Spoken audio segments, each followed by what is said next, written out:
Ladies and gentlemen, these are two bounce-back candidates that are going to explode in 2026. These are two players that I believe are going to be absolute league winners in 2026. They have changing situations. One is a quarterback incoming. The other is going to a new quarterback and going to a new situation that's likely to spoon feed him. We're going to talk about these two gentlemen, open the phone lines, and talk a lot more about whatever you want. This is the Rumble Show, ladies and gentlemen. We'll try and do these more than once a week, but for right now, the theme is once a week. Potentially, someday we're gonna, hopefully when this thing blows up here on Rumble, we'll be 5 days a week, just like we are on YouTube. We're also live streaming to YouTube. We'll do that whenever we're on the Rumble Show, just like we do when we're on the YouTube show. We let Rumble tag along. So welcome to episode 1 of the Rumble Show, the fantasy football show on Rumble. Begins right now. Live from the fantasyfootballshow.com studios. It's the Fantasy Football Show. Live on Rumble. Now, Mike Evans has been working out. There's breaking news reports everywhere surfaced yesterday and a little bit today of Mike Evans training like a monster. And all the injury concerns, I get it, they're real, but I'm not that concerned because this man's going to be put in a position to excel. And I don't think they're going to be letting him just abuse his body, play in and play out. I think they're designing a lot of stuff that's going to make a lot of sense for keeping a player like Mike Evans healthy.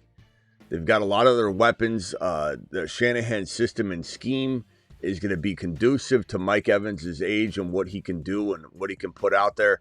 And this is a player, Mike Evans, that is very skilled at his position. A veteran that has the style of play that I believe will translate for a year or two more than the average Bear, and that's needed here because he's an older player. And you can use your mind, your size, even if you lost a little bit of quickness. Quickness was never his game. His game was dominating the space around him. And the pre-snap motions in the NFL these days, especially built in the Shanahan system, are going to put this man in positions to get open no matter what, even if he did lose a step, which I don't even really think he's lost a step yet. Now, the power plant, substation concerns, all that, yeah, I know he goes to the one team that is most likely to injure him from a numbers perspective, from a historical perspective, but this is Mike Evans' season, I believe. This is a year that the Niners pull off yet another amazing trade with a player that people have written off. Christian McCaffrey, second, third, fourth round. Niners stole him away from everyone and got the most out of him for a long period of time. Mike Evans, this feels like it's no different. I don't know if the Niners will win the Super Bowl. I'm not saying that. But the Niners are going to have this windows closed almost. And then they right as it's getting latched, they smash it open and have this now opportunity to truly dominate, I think, for one more season before things start to kind of get bad and unravel. Christian McCaffrey may or may not have a full season left in the tank. He's kind of in a void from a fantasy perspective because of all the carries he's taken on. Because Mike Evans is in town, they won't necessarily lean on him as much. We've seen the decline between the tackles, evidence that McCaffrey's dropped off in terms of running the ball, but the receptions were there. The PPR work was there. Anybody that knows ball knows that he didn't run the ball well, but he absolutely caught the ball well. Will he be asked to do all those same things, get oversaturated with targets with Mike Evans in town? So McCaffrey's not necessarily a home run first round pick, but Mike Evans and McCaffrey, given what McCaffrey will still do when he's healthy and be on the field, given what Kittle will eventually do when he's on the field, but I don't really even count on Kittle being amazing until maybe midseason, and even then it's hard to say if he'll stay healthy. Brock Purdy, when he has weapons, can facilitate very well. You've got just a tremendous amount of talent on this defense that they might become one of the top 5 defenses in the league.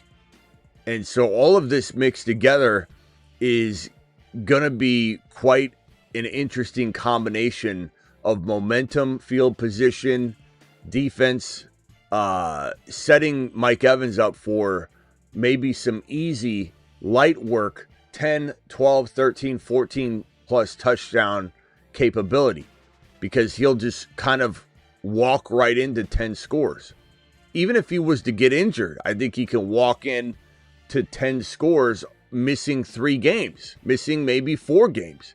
And if he doesn't miss any games, this is a 13, 14, maybe even more, but we'll call it 13, 14 just to cap our expectations type of touchdown season for Mike Evans. And dare I say 1050, 1090, 1110, 1150 is easily in the cards for Mike Evans if he misses even 2 or 3 games. We're talking about 10. Let's just use 1050 as an example. 1050 divided by 17 is 61 yards per game. You're telling me this man can't get 61 yards per game, misses a couple games, makes up for it with 2 or 3 big monster games.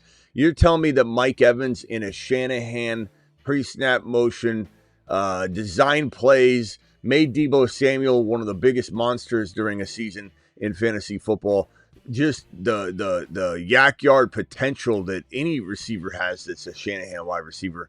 All of the different weapons and situations that Shanahan deploys that make it easy for a wide receiver, especially one that dominates the space around him like Mike Evans, to make plays. This is going to be an amazing thing to watch. How many times have we sat here and go, why are they dumping off to Christian McCaffrey, and why is he wide open? Why is there no one in front of Christian McCaffrey for 15 yards over and over and over again?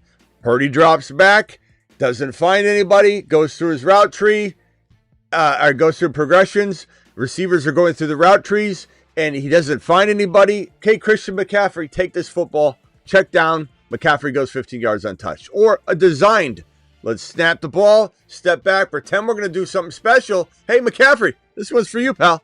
15 yards untouched. What makes anyone think Mike Evans is going to have a tough time getting open in 2026? This is one of the bigger monster wide receivers that can be wide receiver 1 material, even if it's low end. Even if you can't get your head around this situation enough to say, Smitty, I just can't accept that he's going to be a really high-ranking wide receiver at the end of it because I think he gets injured. We're talking tail end of wide receiver 1 territory. You get him as a wide receiver 3. This man doesn't need to be grabbed as a wide receiver 2. You're certainly not going to grab him as a wide receiver 1, or you're going on a big fat lap and you're not paying attention. Take a big lap. We don't need your hating mask. Take a lap. You don't need to spend even second drafted wide receiver value on Mike Evans. You are only asked to draft him as your wide receiver 3. And then you're going to have constant, and I've already addressed this, and I know this is going to be all we hear. I doubt he can stay healthy. Then don't draft him. Please don't draft him. Let him fall. Doubt him. Spread the doubt. Let everybody else continue to just say he's going to get hurt. Maybe he does. But if he does, and he doesn't get hurt, season ending, and it's 3 games, you don't think he earns wide receiver 3 value? Because that's what you're paying. The gamble is worth the gamble. The upside's worth the gamble. The risk is all baked in. And Mike Evans, on a bad year, missing 3 or 4 games, gets you 900 yards and 10 touchdowns. If he misses 3 or 4 games, 900 yards and 10 touchdowns. You know, it's hey Skull, you're out of here. You're booted from the you're deleted from the live stream. You were never going to be on the show again. Let me delete this. Mute this user. Let's get rid of this guy. Come in here and drop a link. Where are my moderators? Where are my YouTube moderators? Mute this user forever. You're gone. Nice job. I'm going to come into your live stream and drop my link. Yeah. Now you're gone. Take a big lap. My YouTube moderators wouldn't handle that. I need to get. I think all the who's a moderator over on Rumble. I need to make sure I have a couple more. All right, guys. Evans to the moon. Monster. Destroying everyone. Doubt him all you want, Slim. Doubt him all you want. I've already told you for 10 minutes why you shouldn't be thinking trap, injury concern, but you do what you want, my boy. I'm going to be winning championships with Mike Evans. You can watch from the sideline on this one. Jefferson, this is the same song and dance, just dressed a little differently, different bow, different color lipstick. We're making this one. We're making our rounds on this one. We're gonna make our paydays. We're feeding families with the Justin Jefferson value this year. I truly think that JJ is gonna have a real easy time earning his value, his ADP, which is sometimes way more reasonable than it should be, and sometimes lines up with it's still a little bit of a value, but it's kind of a little bit pricier than you would imagine. You're like, okay, damn, I thought I was going to be able to steal him away, but he's now just a good value. But you're never running into JJ ADP that isn't at least good value. It's just you want him as a second drafted player, steal him away. JJ's going at 10.3 on Underdog, promo code Smitty, where Underdog will match your first deposit. All the way up to $1,000. So get on over to Underdog, link in description. Slim says, I say trap Smitty when you play the Take a Lap song. I don't know why you say that though. You say trap, why? Trap. I don't know, but what's that? I mean, what's going on there? I don't know what you mean by that though. But I appreciate you, Slim. Slim's not ripping on Mike Evans, apparently. JJ, appreciate you, Slim. JJ, to me, at 10 value. Let's just talk about Underdog's ADP of 10. You're talking about wide receivers like Amon-Ra St. Brown, CeeDee Lamb above him. Now, Puka, JSN, and Chase all deserve to be above him. CeeDee Lamb, questionable but arguable too, right? CeeDee Lamb above him, I could argue that. CeeDee Lamb below him, I could argue that. Amon-Ra St. Brown is pretty steady Eddie. You almost can't even argue that one. But it's not necessarily about JJ. Is he placed properly within the wide receiver range? Kind of is. You know, like you're not stealing him away when you say whatever order you want. Let's say JSN, Chase, Puka, with Puka's situations right now, which there's a video released today we'll talk about at 8 p.m. where Puka's completely passed out and the accuser's twerking like on Puka when he's passed out. It's horrible video footage for the accuser. This situation is probably not going anywhere. In fact, he'll probably win his counter suit claim against the accuser, I'd imagine, or they all drop it and go their merry ways and Puka just says end it. But it's still concerning because Puka is completely unfocused, passed out,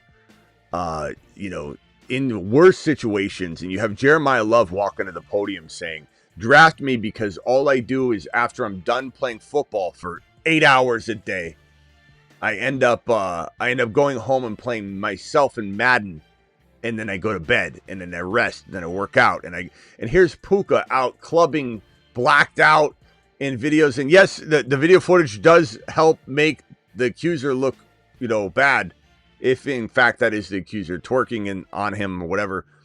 But it doesn't mean that Puka looks good in the video. It's just the video helps Puka's case, but Puka looks awful because he's not focused. He's out just, and everyone's saying living his life. He's living. Give me a break.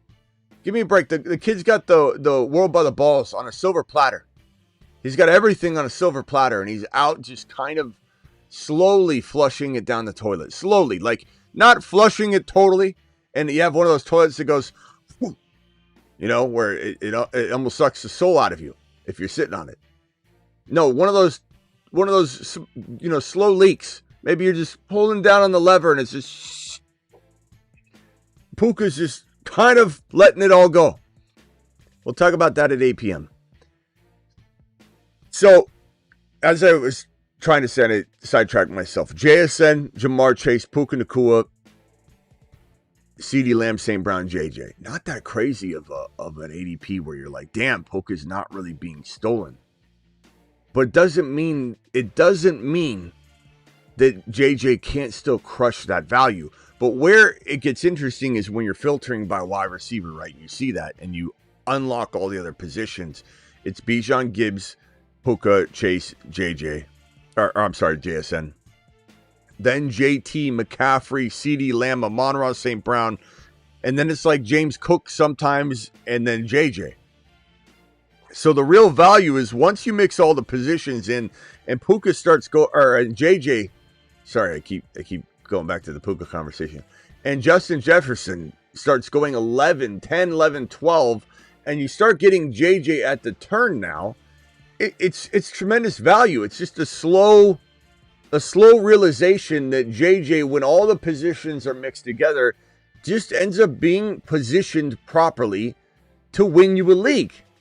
Now, will JJ be the biggest steal in fantasy football history if he finishes as, player 5 overall when you got him 11?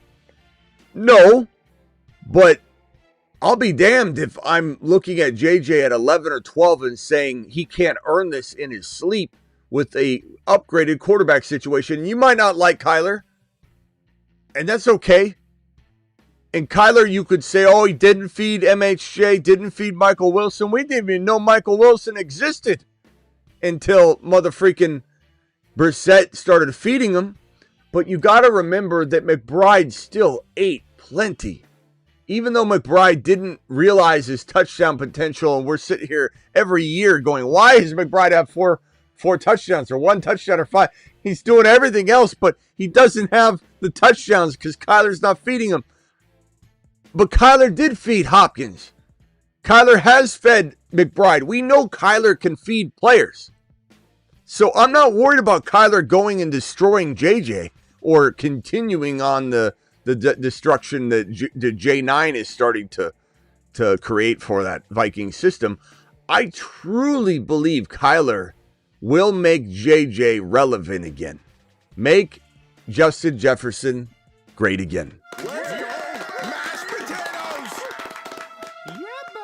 I think Kyler Murray will make JJ great again.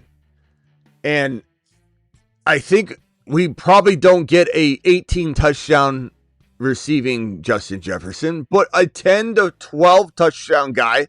Let's even call it 10 or 11. 10 or 11 touchdowns. Call it 100 even receptions, not 120, not 80, but 95 to 100 receptions. 1,300 yards. Look at McBride. McBride got fed plenty. And the thing about MHJ, for those that are starting to say, well, that was a tight end. He only throws a tight end. Not true. Again, he was plenty. Oh, we got some monster super chats coming in. Here from New Age Outlaw and Hebrew Hammer on the Rumble. Just christening the first Rumble show. Welcome to the Rumble show, ladies and gentlemen. Powered by Hebrew Hammer and New Age Outlaw. And by the way, we need to put Luis, dedicated to Luis all month. So he didn't want us to do this, but dedicated to Luis. Luis is the one who started the Rumble channel early. We'll do a little bit better graphic than that. And we also have this right here from Luis, who truly is the reason why we have the Rumble show early. We were going to start the Rumble show at 10K, but Luis dropped a $500 Tether Gold Rumble wallet crypto tip. And I said that if anybody did that, dropped a $500, that we just start the Rumble show immediately. So Luis said, screw this. I'm not waiting for 10K. And we're at, let's see, we're at 7.4K, so we're not that far off, but it would have been a good month probably or more before the Rumble show kicked off. But Luis decided he was going to take care of the matters and put them in his own hands. And Luis dropped the 5 hundos. So this is for Luis. I smell meatloaf. Meatloaf. So every Rumble show this month is dedicated to Luis, and we appreciate him. We have New Age Outlaw gifting a membership, and then we have Hebrew Hammer dropping a Hammer Time special. Let's see if we can find the Hammer Time. Where's the Hammer Time? Let me see. Here it is. It's hammer time.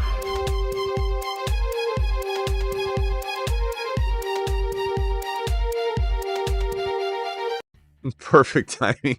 Luis getting in the way of Hammer's celebration. I promised I do not post. Wait. I promise I do not post to side with what Smitty says. I oftentimes have good disagreements by Bounceback, Evans, JJ. I'm reaching for Buka, and Baker goes nuclear. Okay, great. Good. I agree with you. Yeah, that's fine, Hammer. You don't have to agree or you can disagree. It doesn't matter. And I'm glad that you see eye to eye on that. Free video for Aldi to pick to be on, says New Age. Aldi, choose whatever video you want, my friend. Maybe you already have. Let me know what video you want to be on. Appreciate you. Aldi to the motherfreaking moon. New Age Outlaw, thank you very much. Meatloaf. And New Age needs his own video already. So, New Age, I'll create that for you. I'll create something special. Some sort of outlaw, law dog type of thing. Maybe Wild Wild West music. Thank you guys both for dropping the monster super chats. Let me keep both of those on screen for just a little bit to celebrate you two monsters. Where was I on JJ? I was speaking about, and don't worry, YouTube, I still see you. This is a Rumble show, but I still see the YouTubers. I got Luis in the building over on YouTube, as well as Rumble. He lingers on both. That's the way I prefer it. Watch it with two hands. Double fist it. iPad here, hand here. Let's watch the show on both channels, and let's like both. Okay, like on Rumble, like on YouTube. Subscribe on Rumble, subscribe on YouTube. Where was I? JJ. I believe JJ gets with Kyler, who, again, the argument people have is, oh my God, Kyler's not going to throw to him. McBride got fed. He feasted. And when somebody says, oh, Smitty, Kyler's only thrown to a tight end, that's nonsense. That's nonsensical conversation. Because he fed Hopkins, he's fed other players. Not to mention, it's more about, here's Kyler Murray. He can't see over the offensive line. The offensive line is like a wall. And Kyler cannot see over the wall. He just can't. So he scrambles to the outside so he can clear the hedges, if you will. The oleanders that he can't see over. And McBride will drag across the field with Kyler once McBride clears the oleanders, the freeway wall that Kyler can't see over. Then he has a pitch and catch session with McBride. And what has MHJ been doing during his entire career in Arizona? Running these clear outs just to get the defenders back so that McBride will have space in here to navigate and drag across and wait for Kyler to show up in vision. Like, where is he? Oh, there he is. I think I can see him. And then he catches the football. They play catch in the backyard. So MHJ, to his defense, is, hey, clear the defense out, run this go route, run this go ball. And so JJ's not going to be regulated in an O'Connell offense to run just go routes and stretch the field. JJ will be running all over the middle, center, cutting back to the football, not just running these go routes. He'll run some deep plays, sure. But this is going to be McBride-like territory in terms of what. So JJ, I've no questions at all about JJ catching footballs at and around the line of scrimmage. He's going to feast. And I truly believe you also have to factor in that even though I loved Petzing, he couldn't. There's certain quarterback whispers, and I'm not going to say Petzing's a quarterback whisperer yet. But Petzing was very good. Look what he did with Brissett. Look how good McBride, Brissett, Michael Wilson, the entire offense was under Petzing. Petzing was just bad with Kyler. Was Dable bad with Danny Dimes? Yes. Was Dable great with Josh Allen? Yes. Was Shane Steichen amazing with Danny Dimes when Dable couldn't be? Yes. Could Shane Steichen get anything out of AR5? No. So not every quarterback whisperer, and again, I'm not necessarily saying that Drew Petzing is a quarterback whisperer yet, but not every quarterback whisperer can deal with every quarterback. So Petzing couldn't do anything with Kyler. But that doesn't mean that O'Connell can't do something with Kyler. And the system that helped make Darnold look amazing, Kirk Cousins look amazing, Wentz has done okay, and he's there, and you've got all these other situations that you got at least a lot of options. Kyler's going to be revamped to a degree, and his running and scrambling ability will make it hard for defenses not to spy him. And so JJ's going to see a little bit less double teaming with Kyler on roster. This is a beautiful situation. I'm truly excited about it. Fire Channel, appreciate you over on the Rumble. New Age Outlaw dropping another gifted membership. And then we've got another super chat from Hammer Time over on the Rumble. And let's drop this one like it's hot right here. Hammer Time style. Appreciate you again, Hammer, for doing it the way you do it, pal. It's hammer time.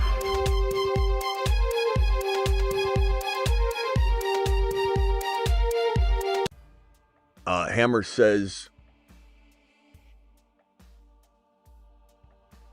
Tyler Warren, top 2 tight end, Pittman, gone.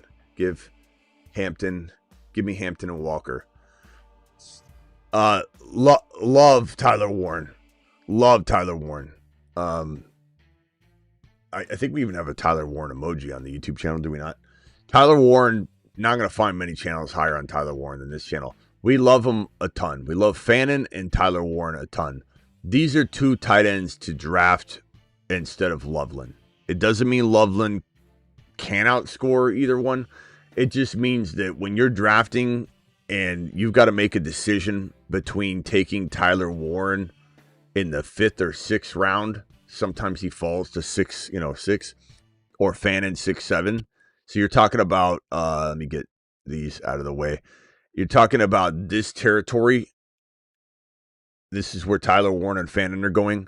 This is where Colston Loveland's going. It's just, it's why spend this capital when you can get probably the same player, if not better, right around this territory. So it's a no-brainer wait on a tight end, I think, move this year in general in fantasy football.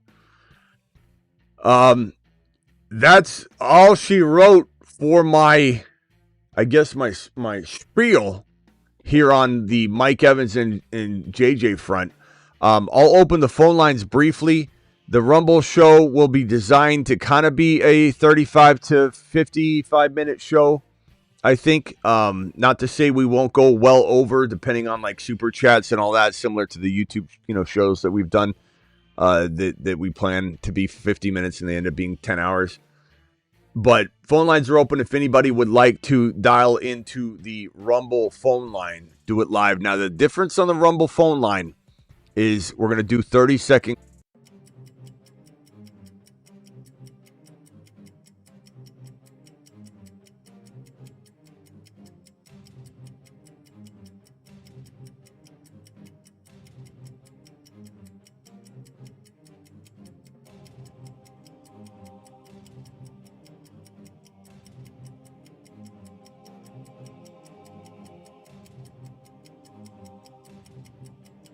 Just say for the moment, Luis earned his right to have, because he kickstarted the show, to have the only non-mon immunity. Hammer, you're surely going to earn it in time within like probably a show or two.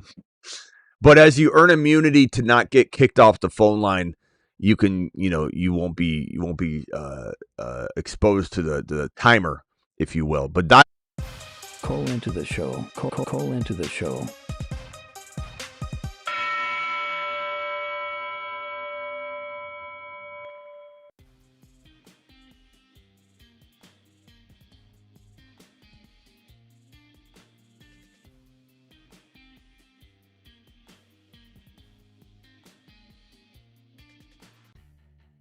We can't hear you. What the hell? What screen couldn't you hear me on? This one?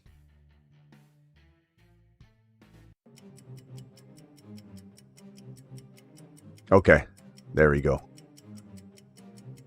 I don't know what was going on there, but we fixed the audio. This screen just had the mic turned off, I think, but we're good on that. New Age Outlaw, I'm going to reset the timer for you.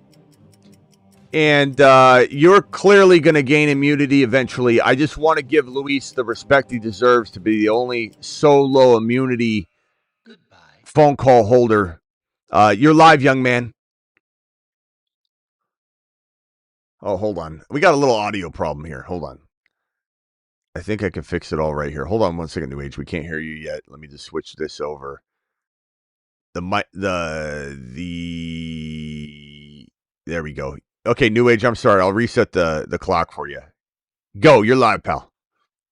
All right, Luis, thank you. Appreciate it.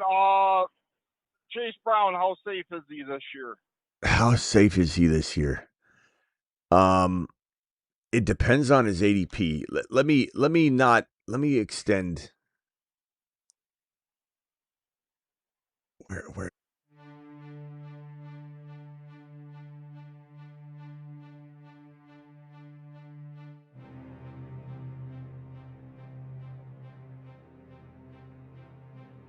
That potentially puts him security-wise. I would say running back number, what is he at? Running back number, well, he's 22 overall. Let me merge this call real quickly. 22 overall. I would say 22 overall, he is a equal part risk, equal part reward, equal part upside. The reason I'd say he's high risk, high reward is because that's pretty high. Chase Brown at 22, pretty high. But I mean, certainly capable of producing. Like if he was a mid-third round pick or even anywhere in round 3, I think that's pretty safe. I think that's his safe territory. Third drafted player. But when you're talking about second round and the Bengals visit with top 30 running back visits, and last year they did, and it was like a little concerning, that they had more running back top 30 visits, I think, than most teams in the National Football League. So there's some risk. Don't sleep on Chase Brown. No one's sleeping on Chase Brown, Neon. No one. He's going in freaking the second round. He's not being slept on at all. His ADP is 22 overall. So to say, Neon, that he's being slept on is wild. Okay, then one last thing. But real quickly, I'll just say that he's 100% can earn the value. It's just second value is taking a little bit of bang, and bang for the buck, just a little bit. Okay, because yeah, go ahead.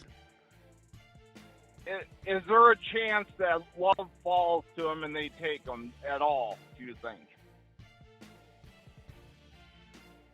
If Love falls to the Bengals, I've said this before, there is a chance that the Bengals would look at it. I think that the odds of them grabbing him are not high, but you gotta consider that they visited with more top 30 running back visits last year than anyone. I don't know if it was top 5. It might have been top 5.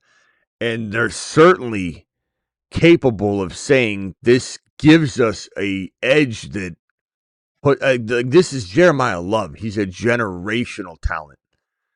And I know Chase Brown, we don't want this for Scadaboo or for Chase Brown. I'm not saying it feels all that logical, but we have to understand the Bengals mindset and the Giants mindset, which is that they're not opposed to bringing in another running back, whether we like it or not. Now, the odds are probably higher that they address other positions, but it's certainly in the mix. Vikings, yes, if they trade up, they could be in the mix as well. Love's definitely not falling to that pick at 18, but if they moved up to the Bengals pick, they could potentially. But I believe that Love's not slipping out of the 4 and 7 bracket here. You know, Giants are a threat. Titans are likely. I think at this point, the Titans probably take them. But if Washington has them there, they're going to grab them. So I don't think we're going to see the Bengals put in that position. All right. I'm not using the timer today because the timer's messed up anyway. So no worries. I don't even know if we'll use the timer on Rumble. Maybe we don't need it. I was going to use it because it make the show fun, but I think we're fine. We'll see. What would you say? I say, okay, pass to the next guy. I'll think a little and sit. Okay, yeah. Mute yourself real quickly. Luis dropping a $20 super chat, especially with super chats coming in. Like, I don't know that I can even use the timer. The timer would be fun. Maybe when things get crazier during the season, we can pull the timer out. Maybe we don't do the timer right now on Rumble. As I told you guys, we're going to try and figure this show out as it goes because I don't know what I want the Rumble show to be yet. But I'm fine with it just being a new iteration. You got the green box, so you know we're on Rumble. The Rumble logo, we're definitely pumping Rumble up.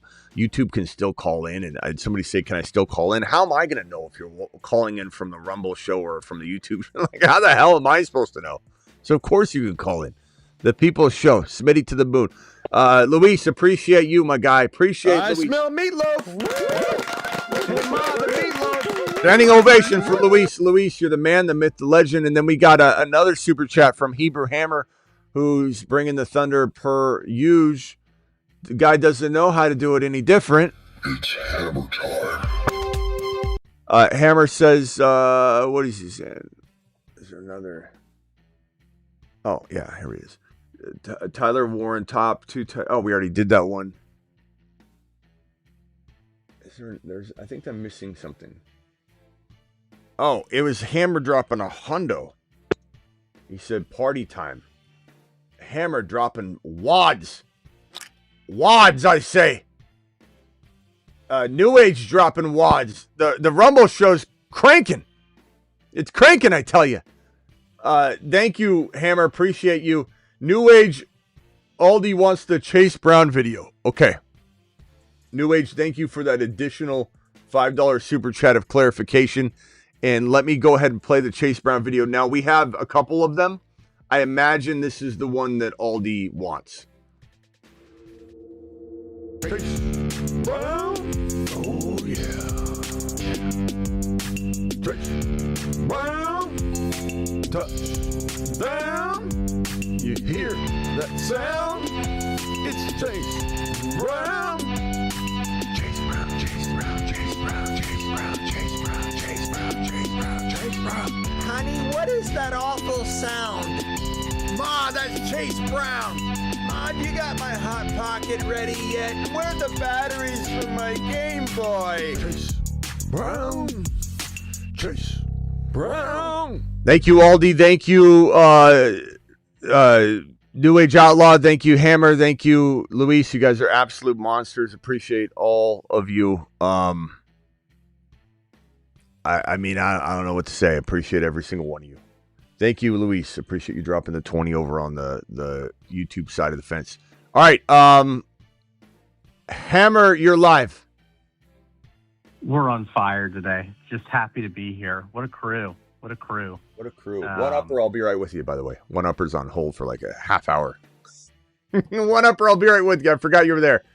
Go ahead, Hammer.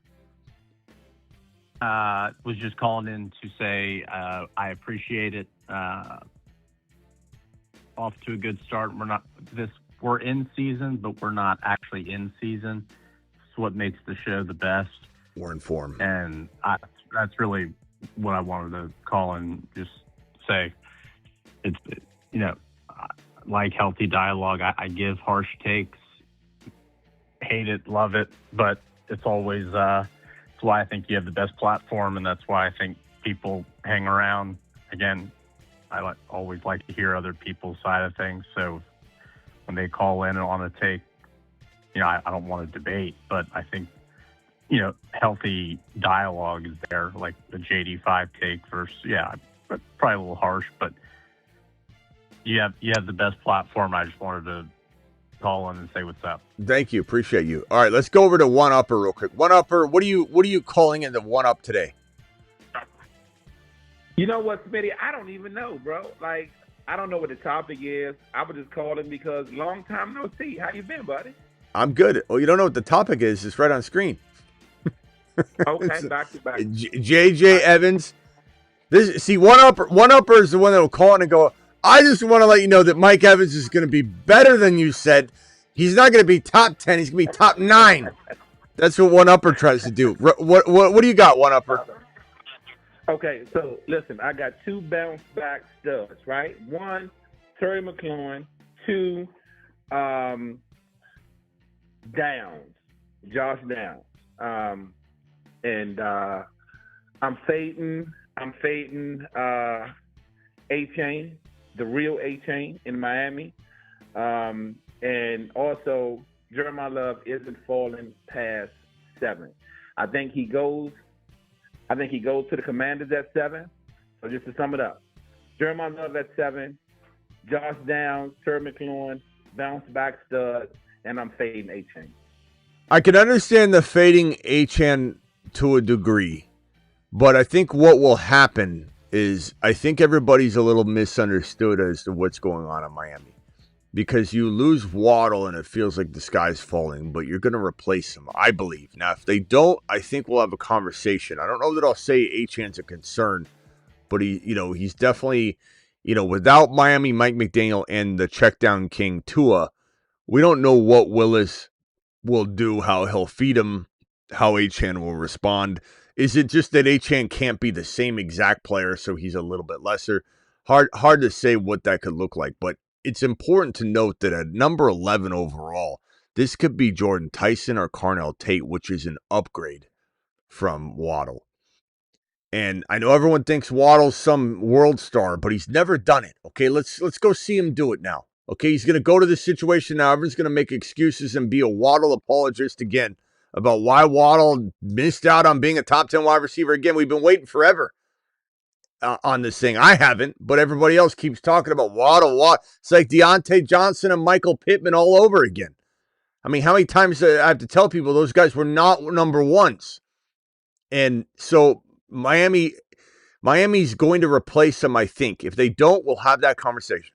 But if you draft Jordan Tyson or Carnell Tate at 11, then you've got Willis, you've got Jordan Tyson or Carnell Tate, and then you've got A-Chan, and your teams may be better than it was with Tua and Waddle. So everybody freaking out right now because they don't have a wide receiver room. I get it. Let's wait until after this. If this doesn't go down like this, it's a debacle. But at the same time, I could understand somebody saying, I got to plan ahead, and I don't know that they'll draft a wide receiver, so I'm out for right now. And I get that. I understand because the cost is high. He's got to return the same kind of value he's been producing for you to earn your value back.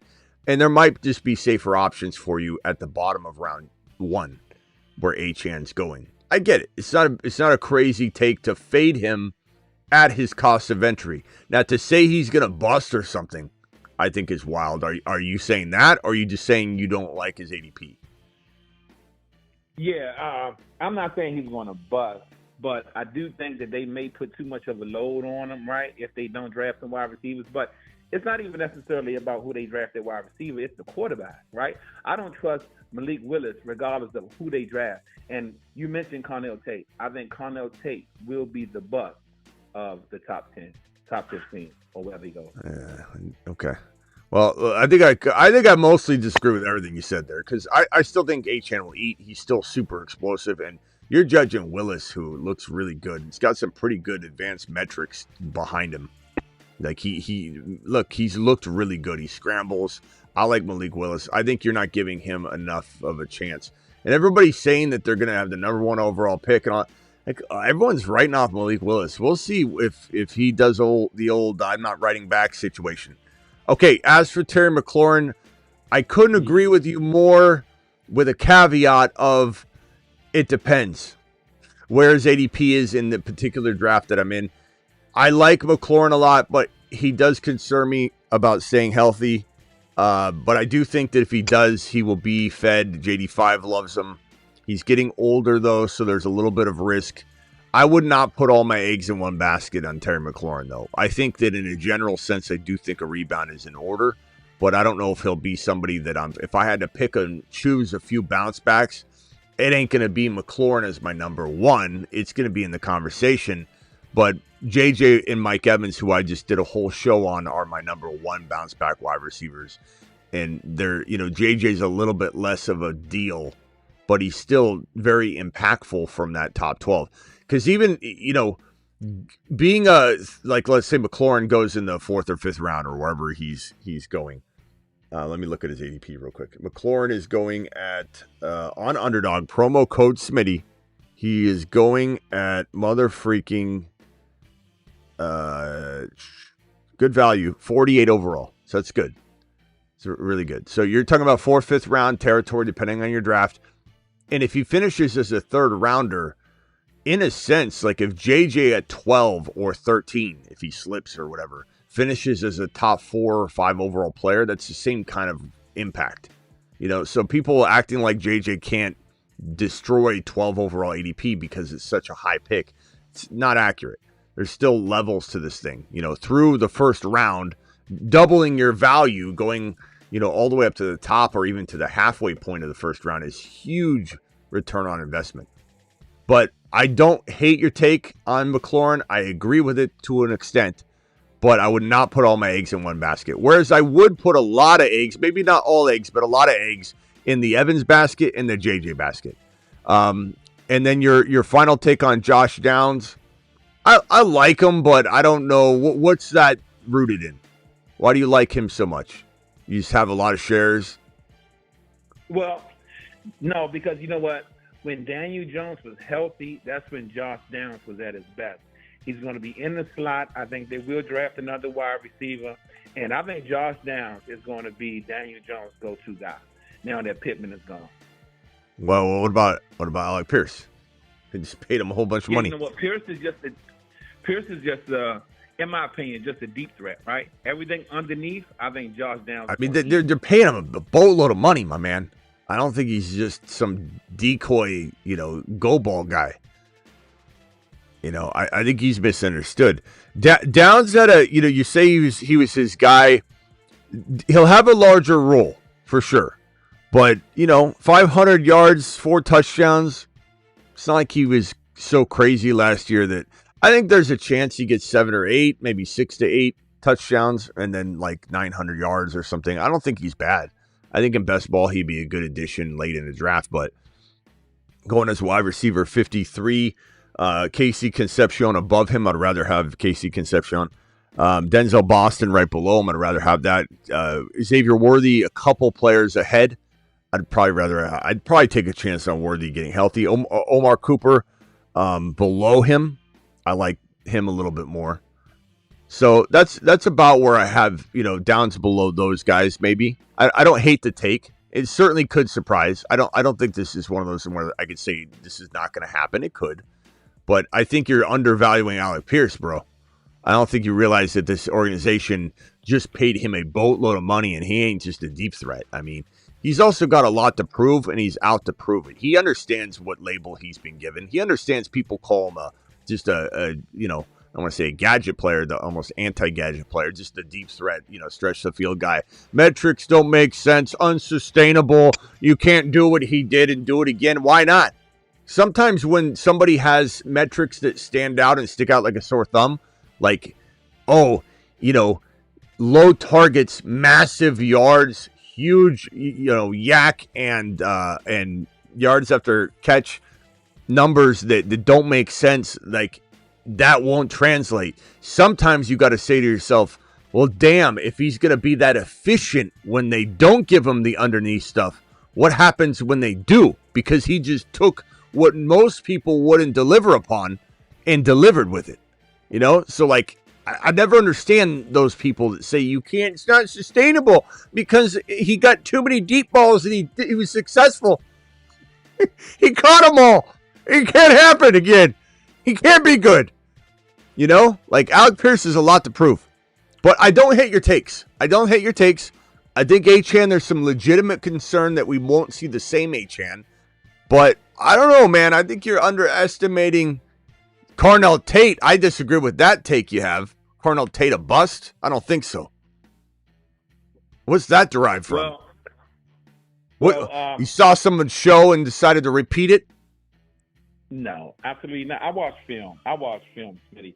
And then listen, if you watching Carnell Tate film? Absolutely. And listen, his pro day wasn't that impressive, Smitty. It just wasn't that impressive. I wasn't impressed at all. But listen, I'm going to let you go. Long time no hear from. This is my time of year where I chime in with you. I'm going to be a regular for the next couple months, right? Love the show. I appreciate you. And look, listen, I can't wait. Till you do a live draft. I'm going to try to hop in with you, and I'm going to crack your head. Once again. He ain't doing nothing of the sort. All right, thank you. See you later, pal. Gonna crack my head. What's he talking about, bro? What's he talking about? All right.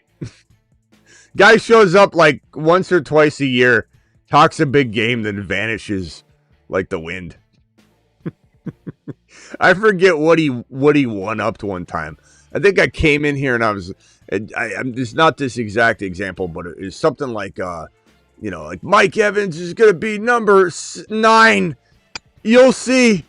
And then, okay, one-upper, you're live. And this is before we called him one-uppers. Daniel, you're live, whatever his name is. And he's like, Smitty, you're completely wrong. Mike Evans is going to be wide receiver 8, not 9.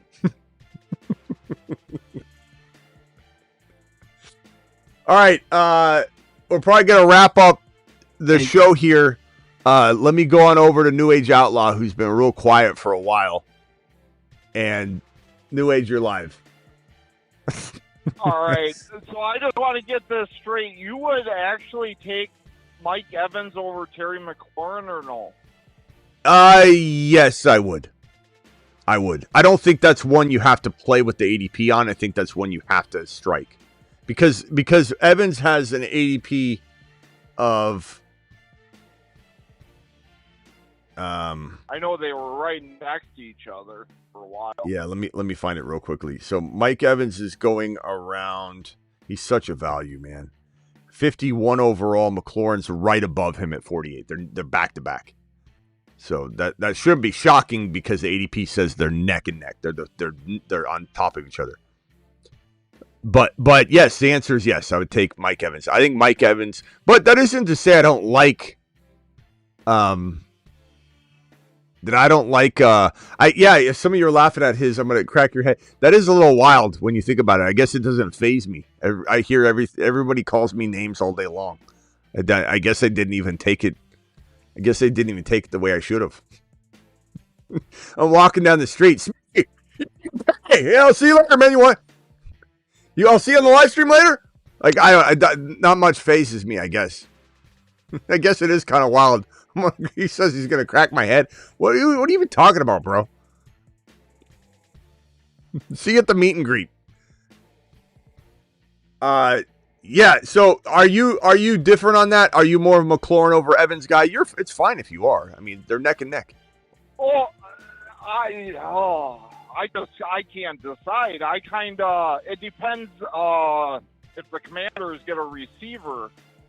You know, if they grab one of the names, then yeah, I'll probably go with Evans. Otherwise, I think I'll stay with Scary Terry. Yeah. Give me sorry. No, go ahead, Hammer. What do you?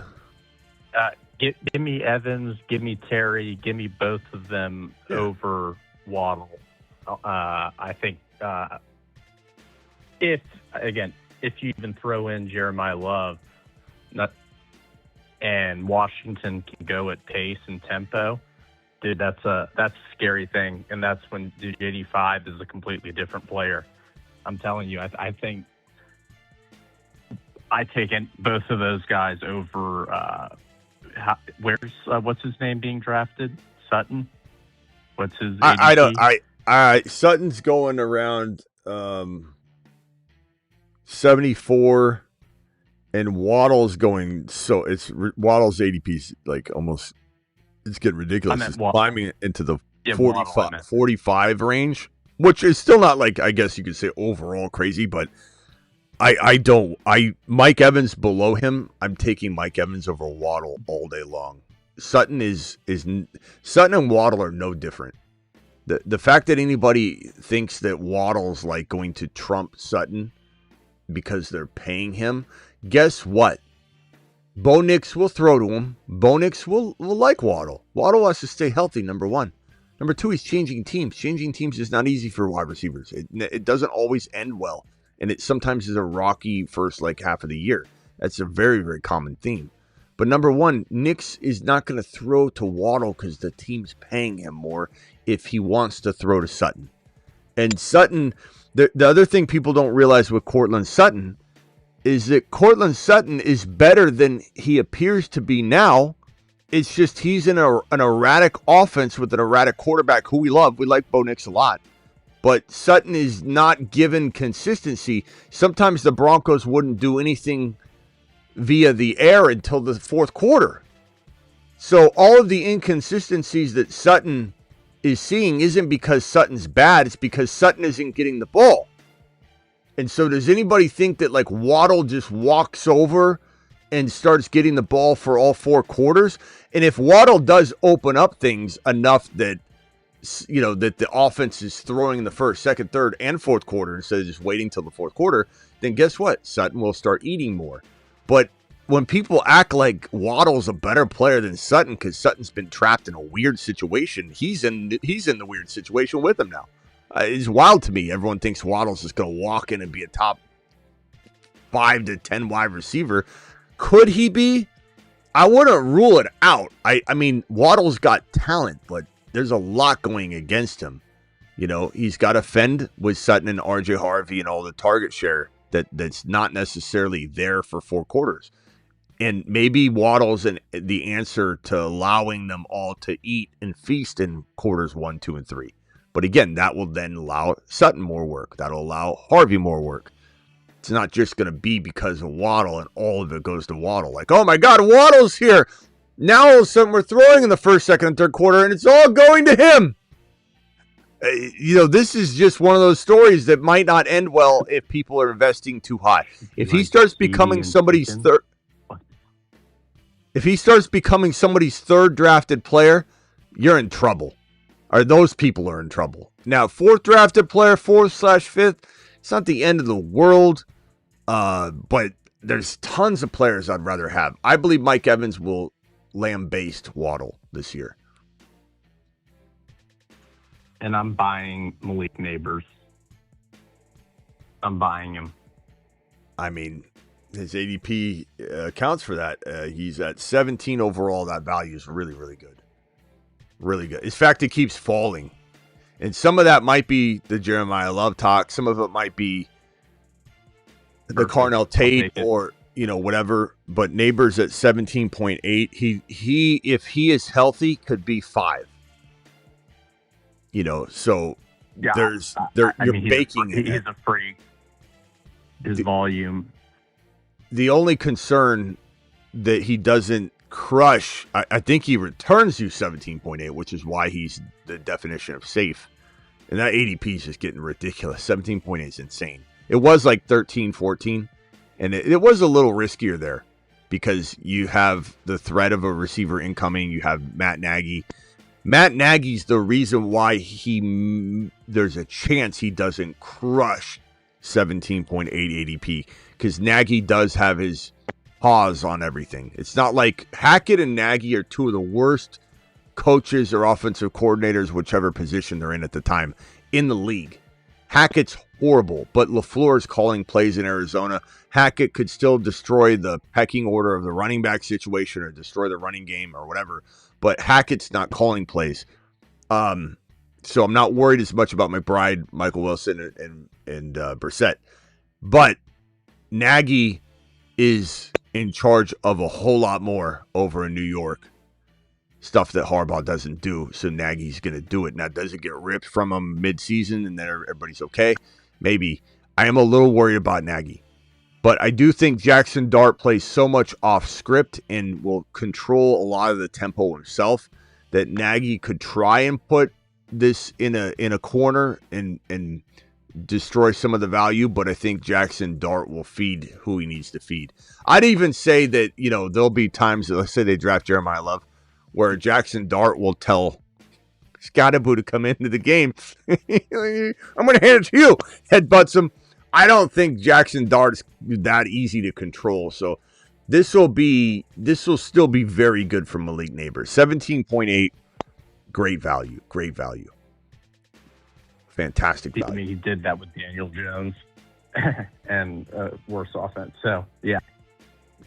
But Nagy sucks. Scary. I wish if Nagy weren't there, I bet the world would also rank Nabers higher. So sometimes you have like a blessing in disguise type of thing, especially in Dynasty. Nagy's not a long-term answer. I do worry about Harbaugh's decision-making, though, because if Nagy was his number one choice, he talks about how he's so excited. He's the only guy he wanted to bring in. Then you got to wonder, what's he do next? What is he in charge? Because he's in charge. Shinebox isn't allowed to do anything. That's what Harbaugh's contract says. So Harbaugh decides everything now. And if his first choice of action was to bring in Matt Nagy, I wonder if the game has passed him by, unfortunately. But maybe the position alone is going to draw so many good candidates that it'll work itself out. And even if Harbaugh is kind of a problem, maybe he's not, maybe he is. Look at Campbell. Campbell in Detroit is a problem sometimes. He can ruin a game. He can win a game. He can lose a game. But Ben Johnson, when he was there, it didn't matter. Ben Johnson kept everything going. Just like I believe over in Atlanta, Tommy Rees did very well with the Shedeur, who was held back, set up to fail by Stefanski. As much as I can't stand Stefanski, and I think he's awful, I think if Tommy Rees is the real deal now that he has weapons, it won't matter too much. Just like Sirianni, I think, is not a good head coach. I don't think Sirianni's a good head coach at all. I think he's trash. I think he rides the coattails of Howie and his entire arsenal of weaponry. And he was on the hot seat before he got his extension. Could have easily gone the other way. And he's only as good as his offensive and defensive coordinator. And so I do believe that Harbaugh or whoever the head coach is, even if it's Stefanski, it doesn't matter if your OC is a really, really good OC, and that's all that matters for football. It might mean something in the playoffs if Sirianni ruins a game or Campbell goes for it on 5th down. Campbell can ruin everything, but it doesn't matter, right? When Ben Johnson was there, it didn't matter. And so I think Tommy Rees, same thing.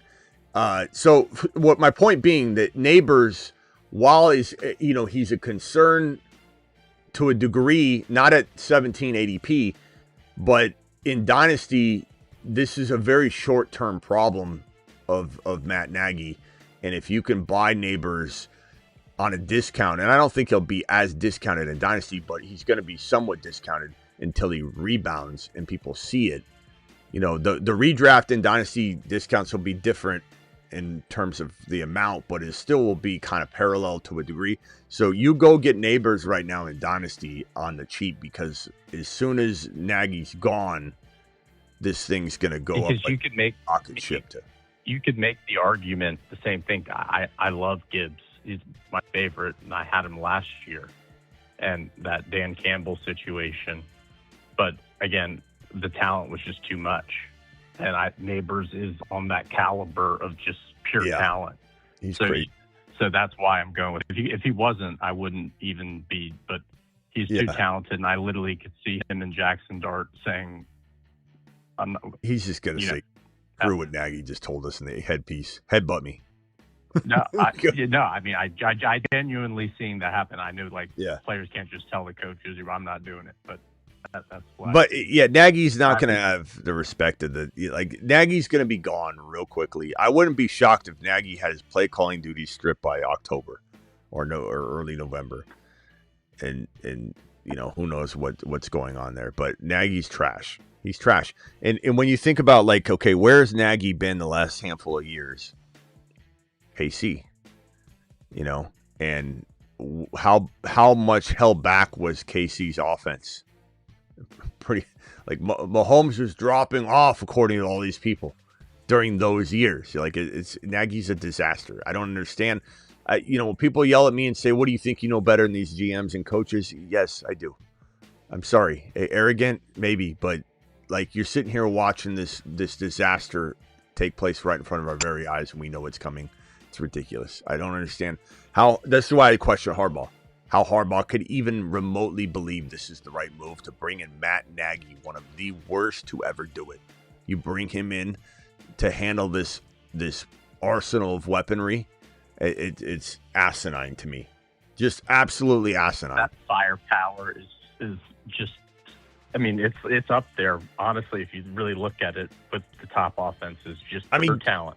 Give it to some amazing offensive mind, like a Ben Johnson type. Like, it's just crazy. Matt Nagy. We want Matt Nagy. Let's say it's like asking for, I don't know, Will Ferrell to be a president. It's like, what do you think's going to happen with Matt Nagy? Now, it might be fun to watch. All right, I got to go, boys. Appreciate you making Rumble show number 1 amazing. New Age, any final thoughts? I'll just tip my hat off to Louise and everybody. So y'all have a good one here. Thank you. I appreciate you, New Age. You're the man, the myth, the legend. I'll get your special video made because you deserve one too. So appreciate you, pal. Whatever. Yep. All right, later. Hammer, thank you for the super chats. Thank you for giving Aldi his own video. Anything else? No, I appreciate it. All right, we'll see you at the 8 p.m. show on YouTube later, bro, and on Rumble. All right. Deuce. All right, guys. Thank you for being here for the Rumble show, episode 1, midday show.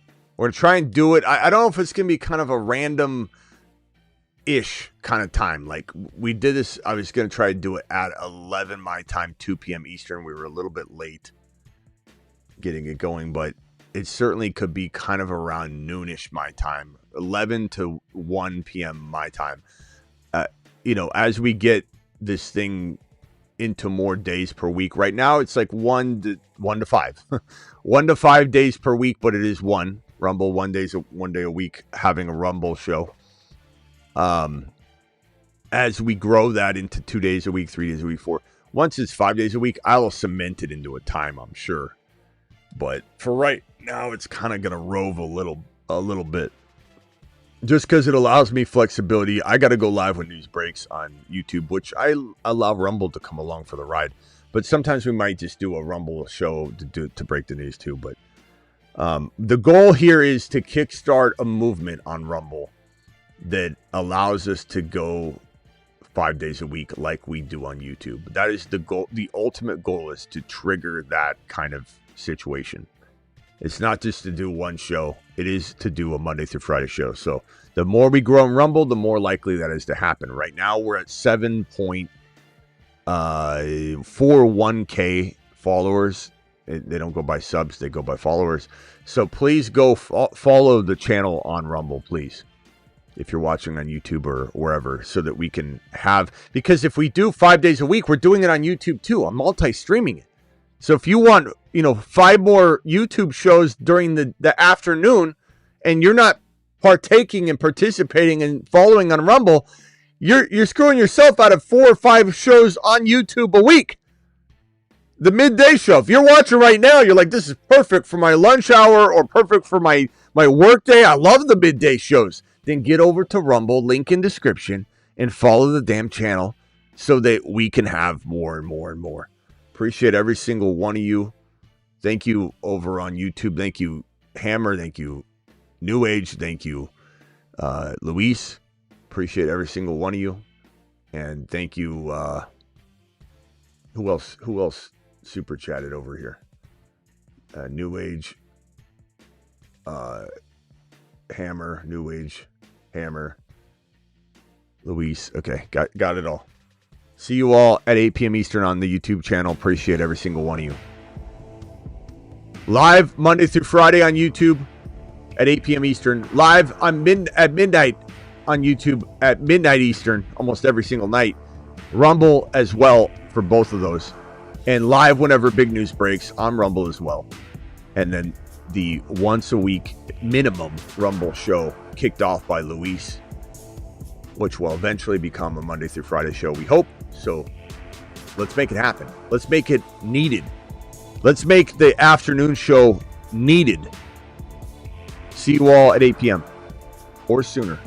And don't forget to get on over to thefantasyfootballshow.com. I've been combing through this every day. I created you know what I did? I created a new tool. I'm constantly creating new tools. I'm trying to write more and more content too to fill all these player pages up and populate them. But I have player pages, and every player page has all this amazing data. But if you go to the player page and you click on the player's age, it will pull up a new age data. It's not completely done yet. I got to populate all the wide receivers, and it doesn't have every quarterback in there yet. But this is a new piece of data on the player pages that if you click on the age, it'll bring you, highlight automatically the player that you click the age on. So if you click on Hampton's, it'll highlight Hampton and snap to where it is on the grid.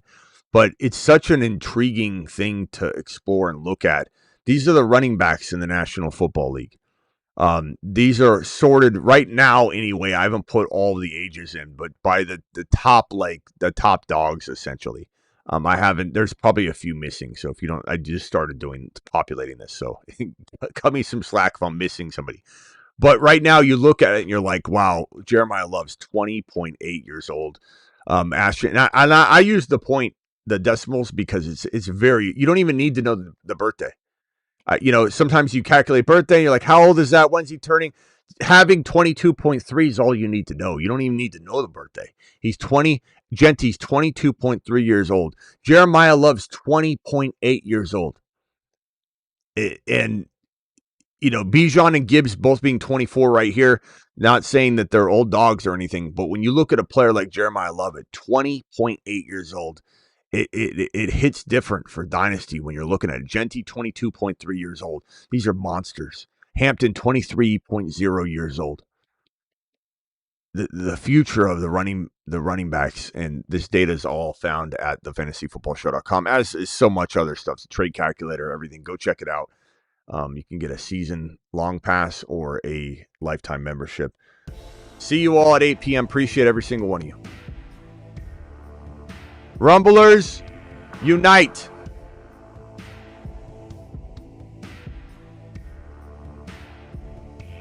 Landman, call in real quick. Landman, call in real quick. If you're able to. If not, tell me in the chat real quick and then I'll end the show. But Landman called the other day. We haven't heard from Landman in forever. And Landman, you're a staple here, especially on the Rumble channel. Landman's the man.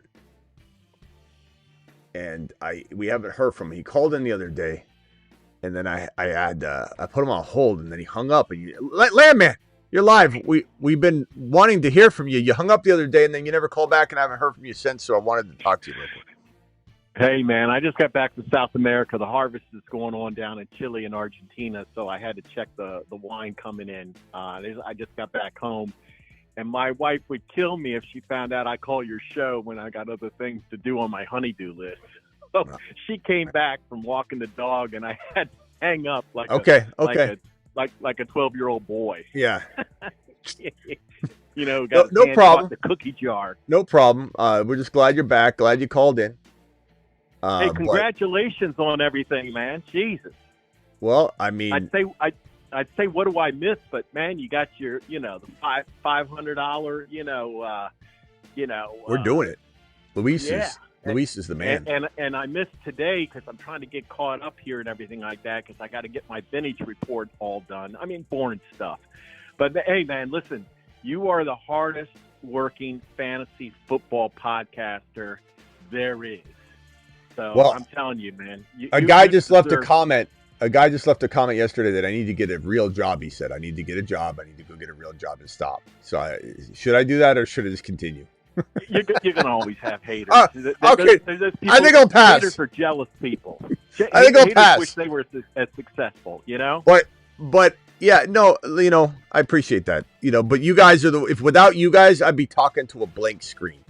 and I might even be doing that. I mean, I don't know. Sometimes I wonder, am I in a padded room right now? And I'm just looking at the side and I'm like, you're live. We'll go to Landman. I mean, these names are outrageous. Hammer, Landman, New Age Outlaw, Gump. I mean, this can't be real anyway. This is probably not real. I'm probably in a padded room. You what? You gave me my nickname. You called me Snowman when I first called because you looked at it and I was laughing. And you go, your name's Landman. I'm going to call you Landman. Yeah, it looked like from far away, SROW looks like snow, when I'm looking at it far away from it. It's all good, man. I like the nickname and everything. So, man, you got a great Rumble Rebel crowd, man. And I got to tell you, like, I mean, dropping the wads, Hebrew Hammer, and New Age, and that's why I say it's probably not real. I'm probably in a padded room. The odds are more likely I'm in a padded room than not. Let's be honest. Can you imagine the camera zooming out and me realizing that I don't have a show and I'm just sitting here? Gump, I'm arguing with Gump and Denny. None of it makes sense. Denny's my sweet mate, and that's where this is all coming from. All right. Did Denny call in lately? Denny hasn't called in a little while. And Gump is hit and miss. Gump will call in once in a while, and then he doesn't. We've had a lot of people come and go, and, I think some of the people that are the more wilder personalities, they burn out. It's natural. Somebody comes in hot like Denny and Gump and Draven. I don't know if you weren't here for Draven. They burn out real quickly. So, you enjoy it while it's here. It's the Whack Pack. It's my Beetlejuice. My Stuttering John. They come and go, but we'll always have them. And hopefully Gump and Denny return. Sometimes they take breaks. Yeah, they make guest appearances, and it's funny. It really is and everything. You welcome everybody back. But listen, hey, congratulations on, your achievements and everything. Congratulations. Like I said, the hardest working fantasy football podcaster out there. All right. And my wife does love you, by the way. Okay. She makes fun of me calling in. She just walked in the door. She goes, she gave me the look, but she likes you, man. She listens to your show and everything every now and then when I'm sitting here on the couch. And so, all right. Well, good. I don't know if she'll be a disciple, but she's not a hater. I'll tell you that right that's now. Good. She likes you. That's good. All right, Landman, appreciate you. Listen, take care of the family, okay? All right. See ya. All right, take care, bro. All right, guys. Now we're out of here. I just want to make sure we heard from Landman. See you all at 8 p.m.